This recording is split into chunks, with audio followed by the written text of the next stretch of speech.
The way that I met Deneen was actually volunteering, coaching Pee Wee football in Southern Maryland. She was a coach for her nephew's team, and I was the head football coach for another junior team. What drew me to her was her charisma, her love for children, and her love for giving back. Deneen is about 10 months older than me, so we grew up very close. Our families, in fact, lived in the same neighborhood for a period of time, and so we grew up as sisters. Deneen being a family-oriented person basically speaks to me witnessing her, help raise her nephew and her niece. In the small amount of time before we became engaged in a relationship, I witnessed being around her and that energy and how she loved those kids. It was just amazing. And once she, in conversation, started talking about having kids of her own, I wanted to see if that would transition, to my own kids that I had from a previous marriage. Once I was able to realize that she was comfortable with being around my kids, they clicked. Her and my kids had like this natural chemistry that just resonated like as if she birthed them. As it relates to Deneen as a professional, career-oriented woman, the thing that stood out the most is that I went on a date with her after work, and I got in her car and she was listening to Bach and Beethoven. And I asked the question, why are you listening to classical music? And she told me it's like meditation. It relaxes her. So then I started asking questions about what she did. She went on to explain to me that she was a pharmaceutical rep for Merck and that she did a lot of driving in the Northern Virginia, Washington, D.C., and Maryland area, Baltimore, and Prince George County, selling intravenous drugs and shots for kids. And I was very impressed with that.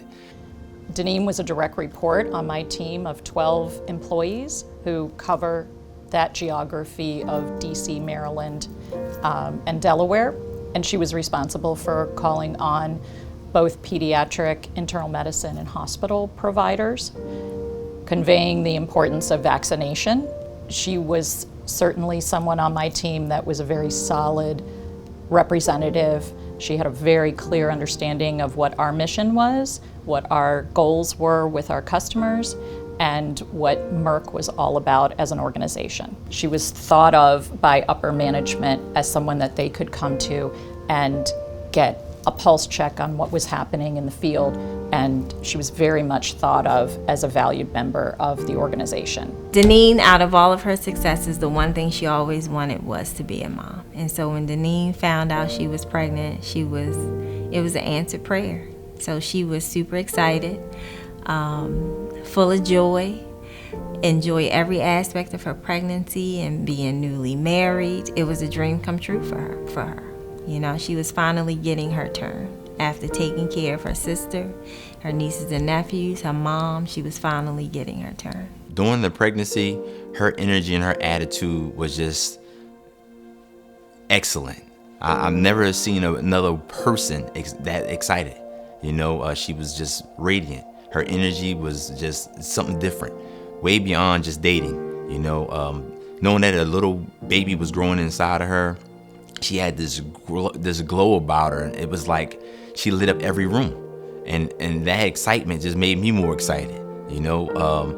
She made me want to do it all over again. With my kids from a previous marriage being a little older, I didn't have a problem. I was instantly drawn in. Once we found out that we were pregnant, we started having conversations as it relates to career and what was going to be the next step.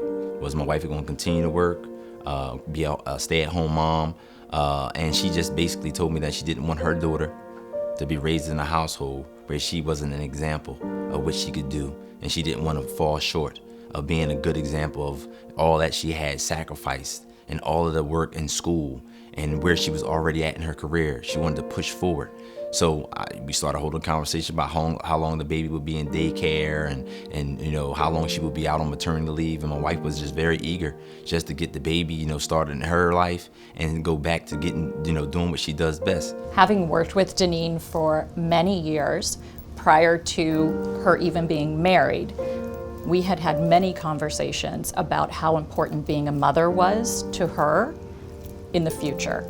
And when we found out the wonderful news that she was pregnant with Emery, we had many conversations about how she was going to have a good work-life balance and how the role that she was in as a sales representative would allow her the ability to really be in a position to meet both the demands of home and work.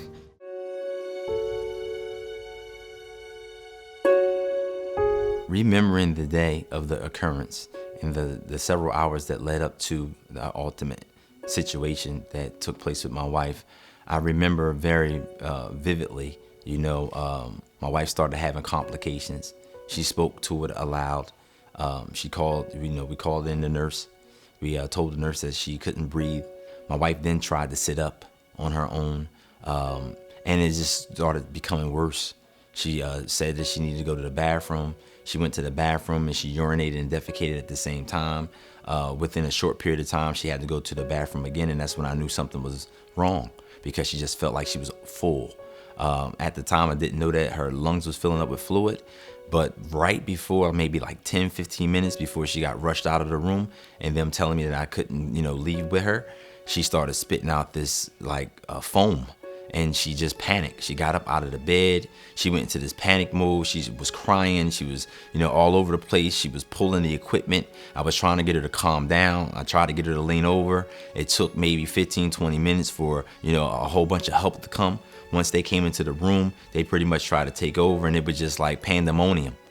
I didn't know what to do. I was just shocked. I was in shock. When I arrived at the hospital, Deneen was already in the ICU on a ventilator. So I met with the doctor and her husband Marcus, and the doctor let me know that she had a hypertensive event, which sent her into pulmonary edema, and she experienced cardiac arrest and an anoxic brain injury. After the ICU, my wife started to demonstrate capabilities in which I didn't hear from the doctors. The doctors that was reporting to me, they spoke to my wife having limitations, and my wife started showing me that those limitations were not so. So she basically was saying to me in her actions that she wanted to fight for her life. So I started to feel like I needed to find places that will help her, because I started asking questions and people were telling me about time frames. And when someone has an anoxic brain injury, you have to pretty much set their brain, to a time. And if they miss those windows of remembrance or having the ability to, rationalize what the brain is capable of doing or was responsible for doing it would be lost. So as they kept telling me that she couldn't do things, my wife was showing me that she was already doing the things that they told me that she could not do. So I asked the doctors, are you really looking at my wife, or are you just looking at the paperwork?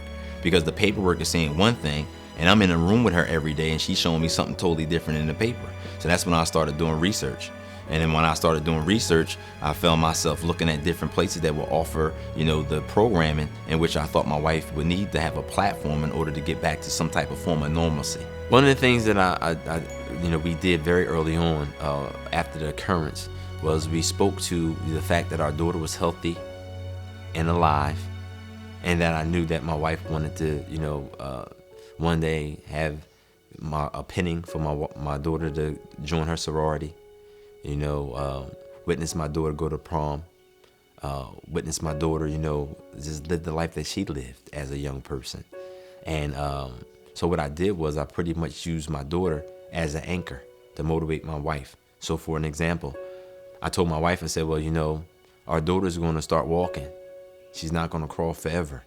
Don't you want to be walking when she's walking? I told my wife, our daughter's going to start talking. It's not going to always be baby gibberish. Don't you want to start talking when she's talking? Let's use her as a platform, that timeline. 3 years, 4 years. Let's see if we can get you to those places where you're back to walking and you're back to talking. And let our daughter be the guiding light to that. Once she got to Kernan, we still had to continue the fight of making sure she had the highest level of care. Again, the practitioners thought that her functionality would not be much more than what it was after she came out of her coma. The doctors spoke to my wife's levels of functionality in which she would reach, and she has substantially succeeded beyond those measures. They said she wouldn't be able to move her pinky, she wouldn't know right from left, and she's able to move in ways that I did not anticipate. I'm so proud of her. She just has this fight in her, and it's just amazing, trying to help her get that form of independence back where she's basically not dependent on, me. My wife feels, very much a concern. She's a good wife. She knows that this has been hard on me and my parents. It's been hard on my children from my previous marriage. It's hard on our daughter now, not having the ability to do the things that a mother would do with their first child. It's very difficult to witness that. One of the things that we had to do very on is figure out how to, to communicate as a husband and wife. And what we decided to do, once I realized my wife could blink and she had a little feeling in her right side, is that we started using blinks and pulses for yes and no. I realized that she was cognizant and that she could understand alphabets and letters. So I started going through the alphabet, and I realized that she could stop me on the letter and spell out words. And it amazed me, because this whole time the doctors were telling me she wouldn't be able to do anything. Once I realized that, I just started testing her. I started asking her questions about, things that only me and her knew. And she was able to give me those winks and those blinks and those pulses, that yes and no. And I was like, wait a minute, we're on to something. She's basically answering me without speaking. She's showing me that she is there and that she can, be my wife and that she wants to be my wife. So I started asking her things about, like, the alarm to our home. And she was able to tell me the alarm.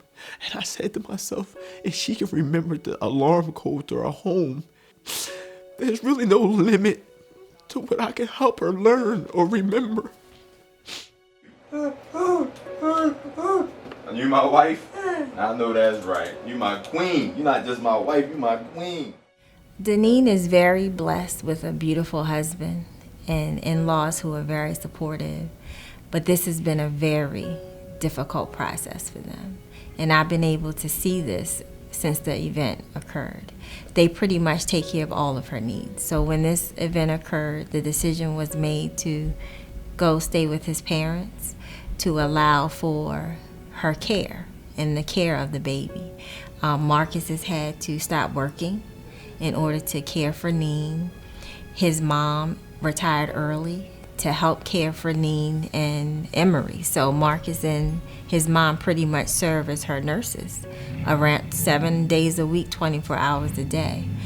So it's become a very big financial burden as well as a physical burden. They're exhausted.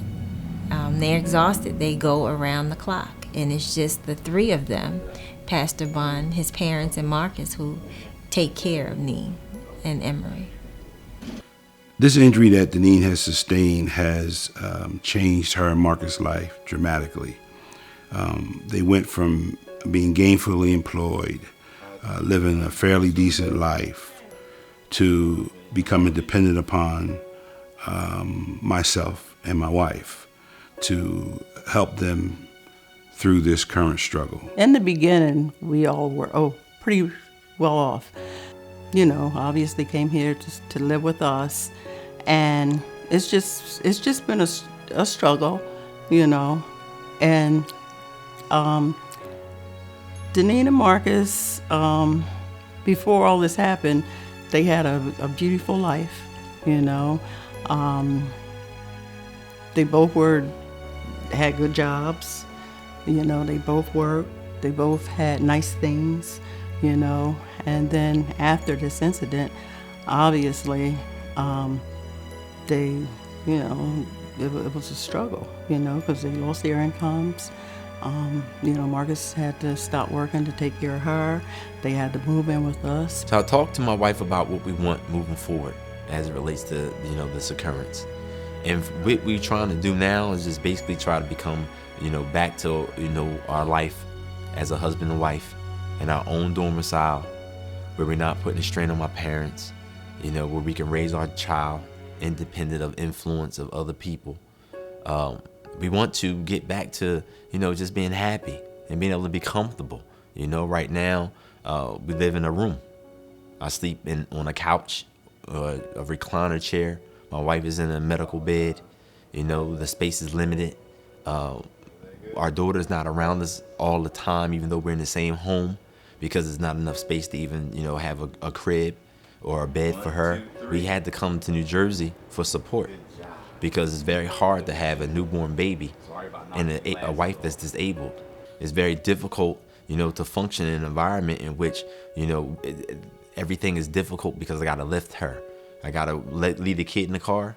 Don't want to do that. So, in talking to my wife, our plan is just to basically get some support where, instead of me being a caregiver and trying to wear 5 hats when I'm only one person, we can get some help with my wife with her rehab as it relates to physical and oratorical or occupational, to help her get the things that she needs that I can't provide for on a more of a daily basis.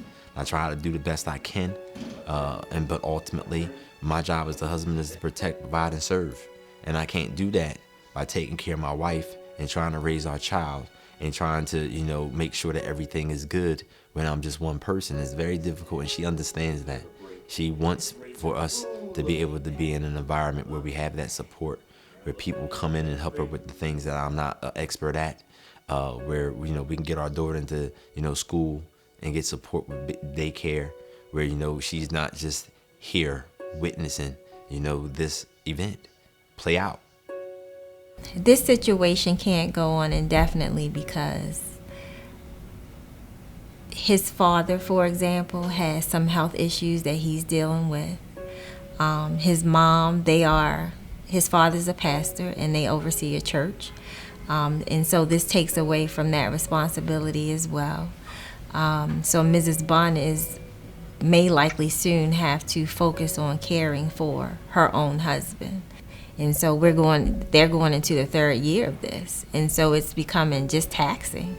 And so he needs support so he can get back to working and building his career and caring for Emery so they can live long term and being in a different space as well. Marcus and Deneen, they need a home of their own that is conducive to supporting Deneen's condition.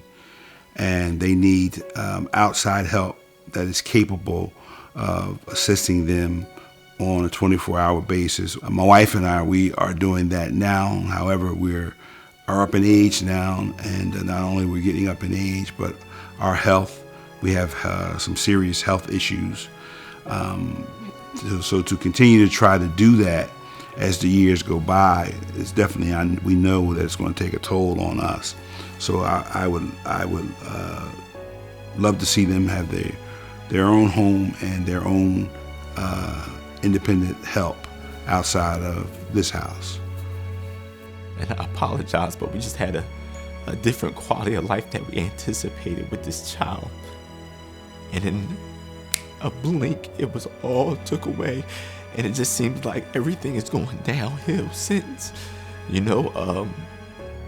My wife was such a strong, impactful woman in the community, amongst her friends and family.